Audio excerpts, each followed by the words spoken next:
nominee, Kamala Harris, received a surprise endorsement of sorts this morning. Has expressed mock surprise after Vladimir Putin. What if I told you that the name Putin is shaping the future of American politics more than ever before? And not just in whispers, but openly on the debate stage between two of the most prominent figures in the 2024 US presidential race. Why does Russia keep coming up? And how has Vladimir Putin become a focal point for Kamala Harris and Donald Trump?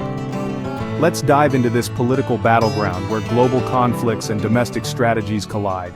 It's 2024 and the US presidential election is in full swing.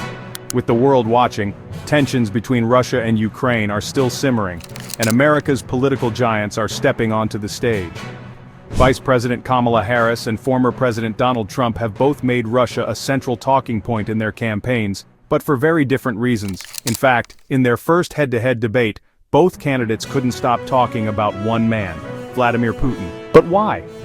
What is it about Russia's autocratic leader that has drawn both admiration and condemnation in equal measure from the two candidates? And how does this reflect on America's stance toward the war in Ukraine? Let's take a closer look at what happened during that debate and how both candidates' positions on Russia are shaping the larger narrative around the US's role in international affairs. Donald Trump's admiration for Putin is nothing new.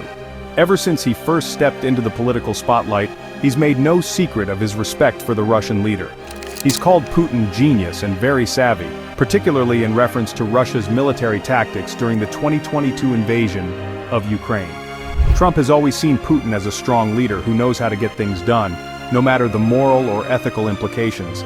But this stance has raised eyebrows across the political spectrum. Why would a US president speak so highly of someone considered an adversary by many? Trump's rhetoric suggests a level of respect for authoritarian power, and he often contrasts Putin's strength with what he perceives as the weaknesses of Western leaders, particularly President Joe Biden and Ukrainian President Volodymyr Zelensky. In the 2024 debate, this admiration surfaced again. Trump framed Putin as someone who, despite being painted as a villain in the West, had managed to assert Russian dominance in global affairs. It's no surprise that Trump's comments were met with criticism, especially from Harris, who was quick to call out his ties to the Russian leader. Vice President Kamala Harris wasted no time in taking Trump to task for his flattering comments about Putin. During the debate, she warned the American people that Trump's admiration for the Russian autocrat was dangerous. "Putin is a dictator who would eat you for lunch," she quipped, highlighting how Trump's foreign policy could lead to a weakened stance on global diplomacy. Harris, who played a key role in the Biden administration's support for Ukraine, took a firm stand against any softening toward Russia. For Harris, the debate wasn't just about Ukraine, it was about protecting democratic values. She reminded the audience of her trip to the Munich Security Conference just days before Russia's invasion of Ukraine in 2022.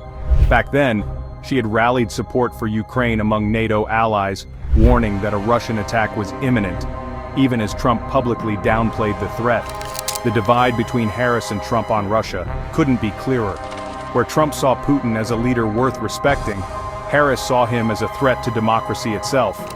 Her message was simple: Trump's willingness to negotiate with Putin could lead to the US betraying its allies and undermining the international order. Trump's pitch for peace, a deal with Putin? But Trump had a counter-narrative ready.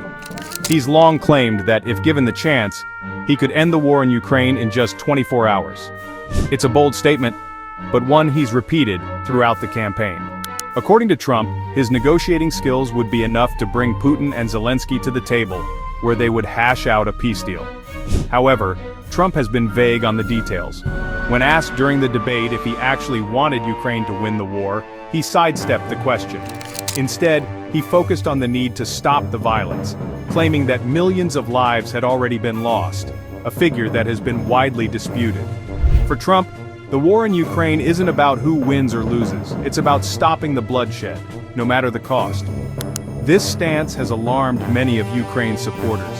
There's a real fear that Trump's peace plan would involve Ukraine giving up significant territory to Russia in exchange for peace, a move that would be seen as a victory for Putin and a betrayal of Ukraine's sovereignty. The Biden administration, where Harris has been a key player, has taken a very different approach. From the beginning, Biden and his team have been clear Ukraine must be allowed to defend itself, and the US will provide whatever support is necessary. Biden's decision to release declassified intelligence in early 2022, showing Russia's preparations for the invasion, helped rally international support for Ukraine, leading to one of the largest global sanctions regimes in history against Russia. For Biden and Harris, Ukraine's victory is essential, not just for the survival of the Ukrainian state but for the defense of democracy worldwide. They argue that if Putin is allowed to succeed in Ukraine, it would embolden him and other authoritarian leaders to target more democracies, destabilizing the international order. But Trump's stance on Russia isn't just about the present moment. His ties to Russia have been a source of controversy since his first run for president in 2016. From allegations of Russian interference in the election to his infamous Helsinki summit with Putin, Trump's relationship with Russia has been one of the most scrutinized aspects of his political career. During the 2024 debate, Harris didn't hold back, reminding viewers of Trump's past comments and actions that seemed to align with Russian interests. She pointed out that Trump had consistently downplayed the threat of Russian aggression, while simultaneously criticizing Ukraine and its leader. To Harris, this pattern of behavior was deeply troubling and indicative of Trump's willingness to side with authoritarian regimes over democratic allies. At the heart of the 2024 election is a broader question about America's role in the world. Should the U.S. continue to lead the fight for democracy, standing by its allies in Ukraine and elsewhere, or should it take a step back, focusing on domestic issues and letting conflicts abroad play out on their own? For Harris, the answer is clear. America must remain engaged in global affairs, particularly when it comes to countering authoritarian threats like Russia. She believes that the U.S. has a responsibility to support Ukraine, not just for the sake of the Ukrainian people, but to preserve the international order that has kept the world stable for decades. Trump, on the other hand, has made it clear that his priority is putting America first. While he claims he could bring peace to Ukraine, his reluctance to commit to a Ukrainian victory and his admiration for Putin have raised questions about what kind of deal he would make and at what cost. As the 2024 U.S. presidential election unfolds, the question of how to deal with Russia looms large. Will America continue to stand with Ukraine, defending democracy against authoritarianism? Or will it take a different path under a new leader, one who believes that peace is worth sacrificing territory and sovereignty? In the end, it's a battle not just for the presidency, but for the soul of American foreign policy. With Russia watching closely and the world on edge, the stakes couldn't be higher.